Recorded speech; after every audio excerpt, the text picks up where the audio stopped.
Hello and welcome back to Art for Everybody. My name is Evi Steiner-Böhm. I'm an artist from Germany, and these two little figures here are called Pedro and Rosa, and they sometimes help me in my videos to explain things. Today I would like to draw a plant with you so that you can exercise seeing lines in a drawing, and I would also like to introduce you to a new drawing medium. Ink is a very versatile medium. You can paint with it, you can draw with it, you can write with it, you can even mix it with other mediums, and so you can even use it for experimental work like this one. So let's go to my studio together and see how it works. Ink comes in many different forms. But for drawing, I would recommend that you buy waterproof ink because that's the most versatile of all.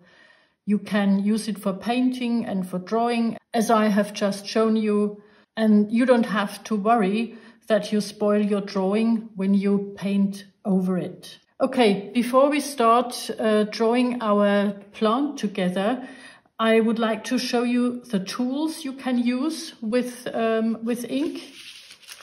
The most common one is a drawing nib holder, where you can put different nibs into. And you have nibs especially for drawing, like this one.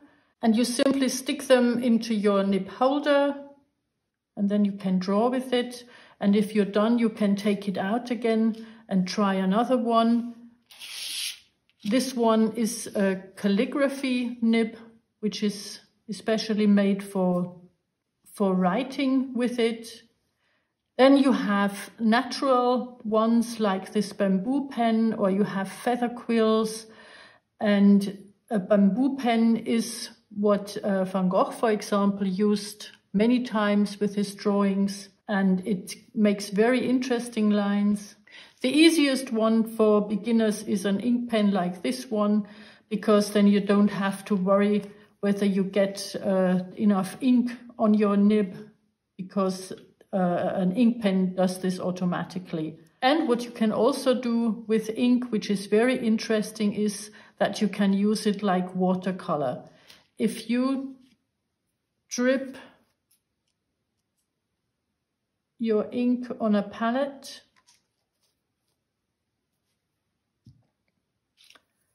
you can easily dilute it with water and have various tones of gray just by diluting it. I'm going to show you how it works in a minute. So now let's try out the different tools and see how they look on paper. Let's use this one first. This is a very normal drawing nib. You just dip it into the bottle so that it is filled about half with ink. And then you have to find out how to hold it so that the ink flows down on your paper. And also you have to find out how hard you have to press. This is not something somebody can teach you, it's something you have to try out. Because with some people, they hold it like this, some hold it like that. It's like at school. Just find the correct position for yourself. Okay, then let's try out the calligraphy nib.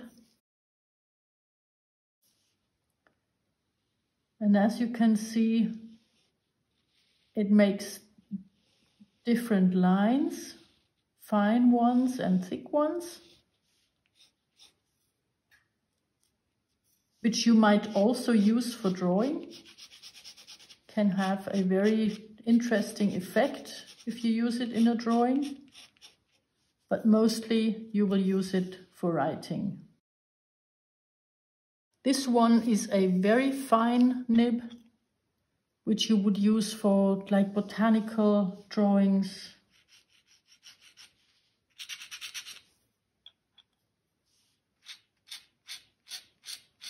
And there are many people who don't like the noise, the scratching. Then you can use natural drawing tools like this bamboo pen.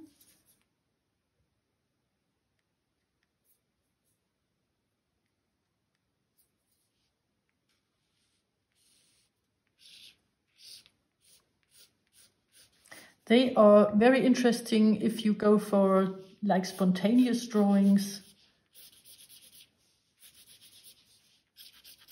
because they make very loose drawings. And as I said before, there is always the ink pen, which is the easiest way for beginners. Now, what you have to try out first, I'm not going to elaborate on this now, is how you want to hatch with your ink pen or whatever tool you use. Because like with pencil drawings, you have to find out which suits you best. You know, would you like to do random lines? Would you like dots, or would you hatch this direction, that direction? This is very personal. There is nothing wrong with any of it. Just find out what suits your personality. Okay, now the last thing I would like to show you is how you paint with ink.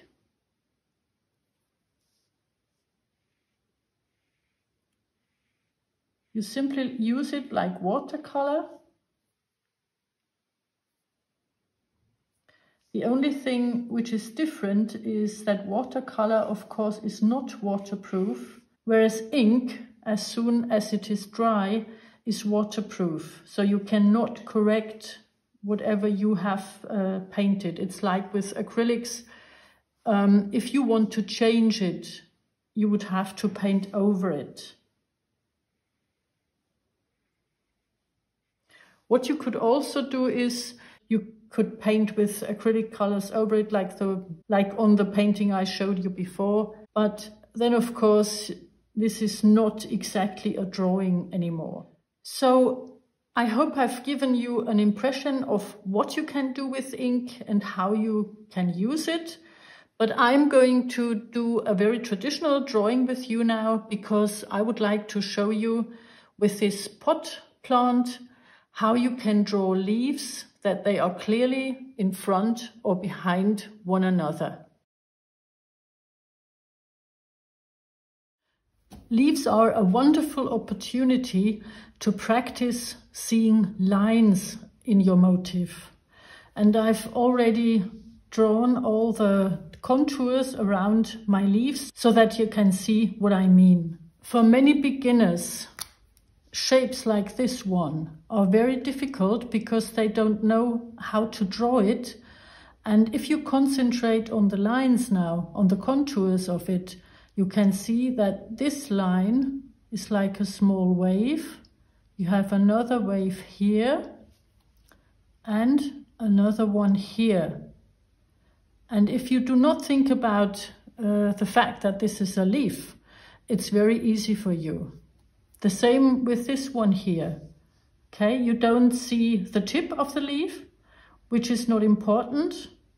You just concentrate on the contour, on the line around your leaf, and then you can't go wrong. This one is shaped like a heart, and here you can see that this part of the leaf is almost invisible, and then you only have a very small distance between the two lines. And if you do it like that, just concentrate on the contours around it, the lines around it, then it's really easy. You already know how to draw a cylinder, of course. We did that last time. This should be very easy. And what you do when you start drawing, you start with the leaf that is closest to you, like with the still life we did last time. You always start with the object closest to you, and then from here you go backwards, backwards, backwards, and then you can't go wrong. Now, waterproof ink, of course, is wonderful because you can paint over it, you can, use it with watercolors and all kinds of things. But the problem, of course, is that you can't correct your lines. waterproof ink can't be corrected with anything. The only thing you can do is start again. And if you want to avoid that, the best thing is that you do your sketch with a pencil and then draw with the ink over your pencil, and you can erase the pencil later and, you know, nobody will see. So what I'm going to do first is I'm going to sketch the outlines and then start with the ink. So as I said, I start with the object closest to me, which is the big leaf here. And I concentrate on the outlines. And don't worry if it's not exactly the same as in your photograph. Doesn't matter. Just about the shape. And from here you can either go to your pot or you can go to the next leaf, whatever, you know, is best for you. I'm going to do the pot first.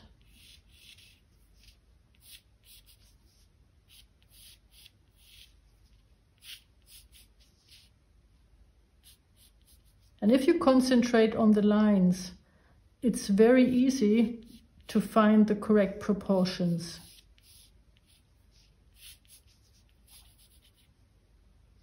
Now we have this heart-shaped leaf here, and the tip is around here. Don't worry about the pencil lines, we're going to erase them, so nobody will be the wiser. This one is especially difficult because you only see a very tiny bit of the tip, and then it turns, and then you see the leaf from the other side. But if you concentrate on the lines, you should be okay.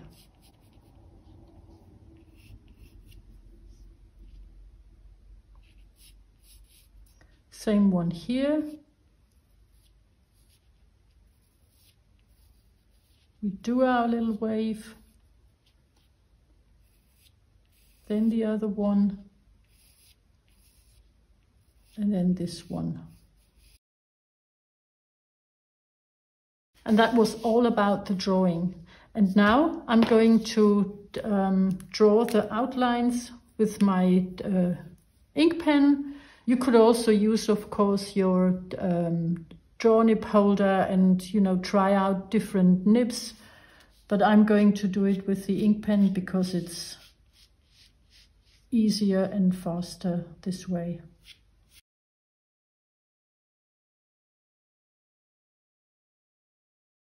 Okay, I'm going to erase all the pencil lines now. And now I have to decide how to shade my drawing. And I can, you know, just ignore light and shadow and just, you know, do the lines I see on the leaves and make them darker or lighter. Or I can go for light and shade and, you know, say this one is the light side, this one's the dark side, or the other way around. This is entirely up to you. An ink drawing always stands for itself. It doesn't have to be light and shade. It looks nice with all the lines anyway.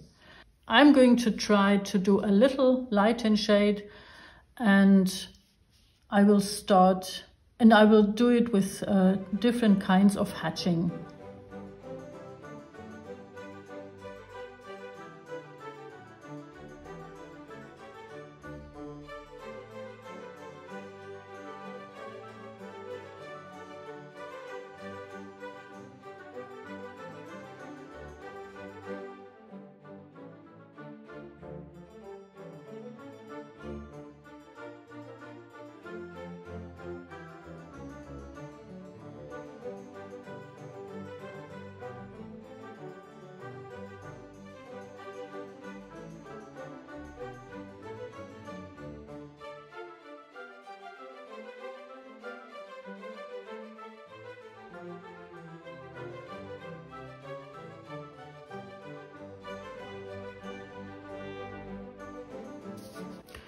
So as you can see, I did not bother so much about light and shade in this drawing, because I think that ink drawings live from the lines and the dots and the patterns you create, and not so much from the correct light and shades.